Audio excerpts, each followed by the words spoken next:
প্রিয় দর্শক বন্ধুরা, এই মুহূর্তের জন্য সাউথ 24 পরগনা প্রাথমিকের 2009 প্রাইমারি রিক্রুটমেন্ট প্রসেস রিলেটেড সর্বোচ্চ ন্যায়ালয় সুপ্রিম কোর্টে মামলার বিষয় নিয়ে জোরালো তৎপরতা।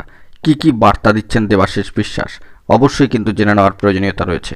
তাই আর্জেন্ট ভিত্তিতে ভিডিওটা ক্রিয়েট করা। ভিডিওটিকে শেষ পর্যন্ত ওয়াচ করবেন, কোনোভাবে কিন্তু স্কিপ করবেন না। চ্যানেলটিকে অতি অবশ্যই সাবস্ক্রাইব করে নিয়ে সঙ্গে থাকবেন। চলুন কথাবার্তা না বাড়িয়ে আমরা মূল টপিকটাতে ফোকাস করি। বন্ধুরা, এই মুহূর্তে দাঁড়িয়ে সাউথ 24 পরগনা প্রাথমিকের 2009 প্রাইমারি রিক্রুটমেন্ট প্রসেস রিলেটেড গুরুত্বপূর্ণ মামলার বিষয় নিয়ে জোরালো তৎপরতা কিন্তু লক্ষ্য করা যাচ্ছে।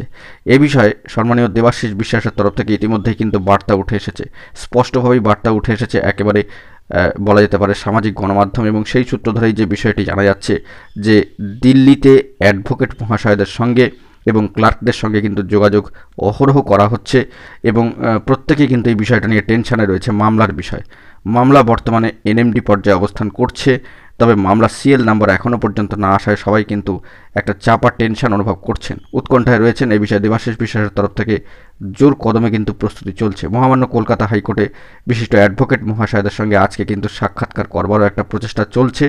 সেটা দুপুর নাগাদ না বিকাল নাগাদ হয়, সেটাও একটা লক্ষণীয় বিষয়। তবে সার্বিকভাবে দিল্লিতে সম্মানীয় অ্যাডভোকেট মহাশয় এবং সম্মানীয় ক্লার্ক মহাশয়দের সঙ্গে নিরন্তর যোগাযোগ রক্ষা করা হচ্ছে, নানাভাবে কিন্তু প্রয়াস চালানো হচ্ছে এই এনএমডি পর্যায়ে থাকা মামলার স্ট্যাটাস যাতে আসে সেই নিয়ে জোরালো তৎপরতা ইতিমধ্যেই, এবং স্পষ্ট বার্তা উঠে এসেছে সম্মানীয় দেবাশিস বিশ্বাসের। তো পরবর্তী ক্ষেত্রে কি হবে না হবে সেই দিকে আমাদেরকে লক্ষ্য রাখতে হবে। উৎকণ্ঠায় রয়েছেন চাকরি প্রার্থীরা, আর কত দেরি আর কত দিনের অপেক্ষা। তো একটু সময় অপেক্ষা করতেই হচ্ছে, দেখা যাক আজকের মধ্যে কোনো আপডেট উঠে আসে কিনা। তো এখন এটুকুই, সকলে ভালো থাকবেন, চ্যানেলটিকে অতি অবশ্যই সাবস্ক্রাইব করে নিয়ে সঙ্গে থাকবেন। ধন্যবাদ।